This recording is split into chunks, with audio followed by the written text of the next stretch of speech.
कंस को खबर लगी कि एक छोटे से बालक ने पूरा गोवर्धन पर्वत उठा लिया। कंस समझ गया मेरा काल यही है।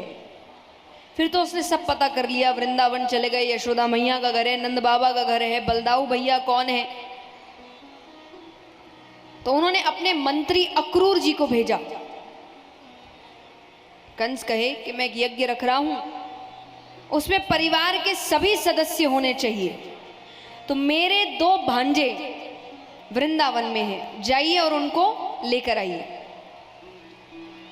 अक्रूर जी जानते थे कि ये प्रेम तो है नहीं, पर अब राजा का आदेश हुआ है तो करना पड़ेगा।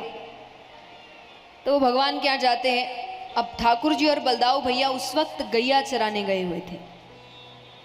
अब नंद बाबा बार बार पूछे कैसे आना हुआ, कैसे आना हुआ। अक्रूर जी का एक बार दोनों बच्चे आ जाए फिर बात करते हैं। भगवान घर वापस लौटते हैं। जैसे ही ठाकुर जी ने घर के अंदर पहला कदम रखा कि उनकी पहली नजर ही अक्रूर जी पर पड़ती है, और मानो उसी वक्त उनका मन बैठ गया। कैसे मन बैठ गया, इसका उदाहरण अगर हम एक रूप से समझ पाए, यहाँ जितने भी लोग हैं सभी के लिए, जो बच्चे हैं उनके लिए भी, और जो बड़े हैं वो एक समय तो बच्चे थे तो उनके लिए। तो यहाँ कितने हैं जो गर्मी की छुट्टियों में अपने नानी घर जाते थे? हाथ उठाना। मजा आता था? हाँ कि ना बताओ। वापस आने का मन करता था? तो जैसे एक छोटा बच्चा अपने नानी घर जाता है, कई दिन रहता है, और जिस दिन उसको वापस आना होता है ना, उस दिन उस बच्चे का जो मन बैठता है कि उसको लगता है कि मस्ती के दिन खत्म, अब कल से वही काम, वही पढ़ाई, वही घर। तो जैसे एक बच्चे का मन बैठता है, आज भगवान का मन बैठ गया, क्योंकि वृंदावन के बाद भगवान बड़े हो गए थे।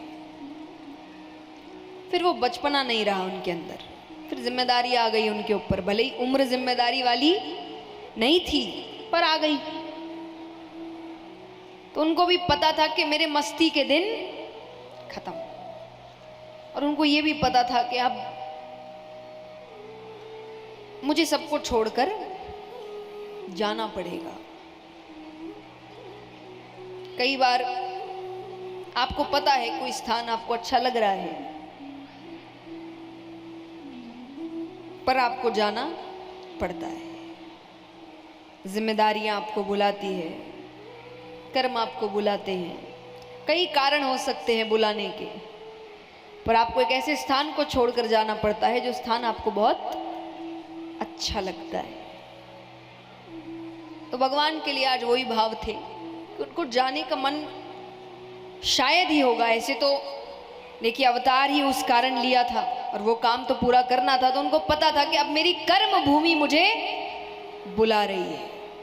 तो यहाँ भगवान प्रवेश करते हैं घर के अंदर। नंद बाबा ने कहा कि अब तो दोनों बच्चे भी आ गए, बताइए कैसे आना हुआ। अक्रूर जी कहे कंस ने एक यज्ञ रखवाया है, दोनों बच्चों को निमंत्रण दिया है, अगर वो आना चाहे तो। यशोदा मैया कहे कि मेरे बच्चे नहीं जाएंगे, ये छोटे छोटे बच्चे, वो बड़े बड़े राजा हैं, इनका क्या काम वहां पे। अरे नंद बाबा कहे क्यों नहीं जाएंगे, इसी बहाने मथुरा घूम आएंगे।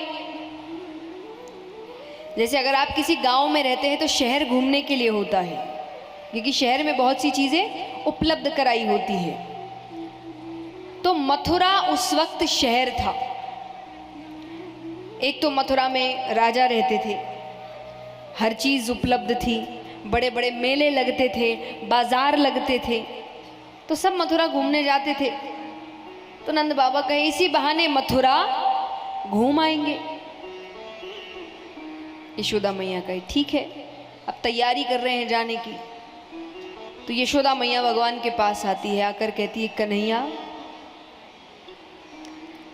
जल्दी आ जाना।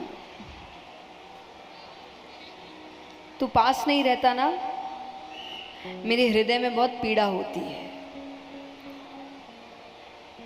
भगवान कहते मैं जल्दी आ जाऊंगा, चिंता मत करो। पर भगवान को पता था भगवान अब कभी वापस नहीं आएंगे।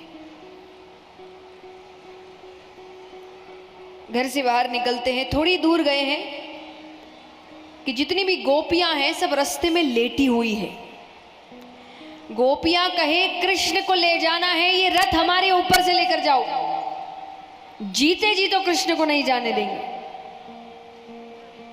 तब भगवान नीचे उतरते हैं। भगवान कहते तुम कहोगी मैं नहीं जाऊंगा, लेकिन अगर मैं नहीं गया मुझे बहुत दुख होगा, मुझे तकलीफ पहुंचेगी। गोपियां कहती है हम तो चाहते हैं हमारे सारे सुख तुम्हें मिल जाए, तुम्हारे सारे दुख हमें मिल जाए। अगर तुम्हें जाने से खुशी मिलेगी तब तो जाओ, पर जल्दी आ जाना, क्योंकि तुम्हारे बिना वृंदावन वृंदावन नहीं लगता। भगवान कहते मैं जल्दी आ जाऊंगा। थोड़ी दूर जाते हैं तो एक गोपी बैठी है निढाल अवस्था में, आज मानो किसी ने उसके प्राण निकाल लिए हो। कौन थी वो?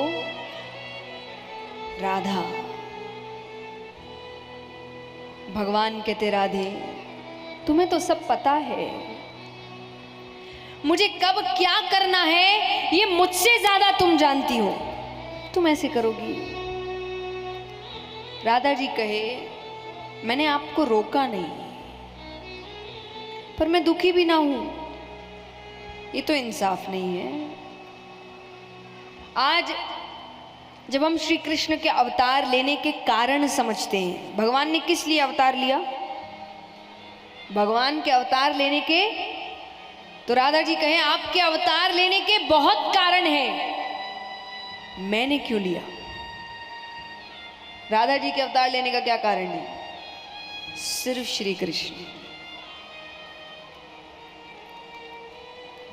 वो कहे मेरा कारण ही जा रहा है,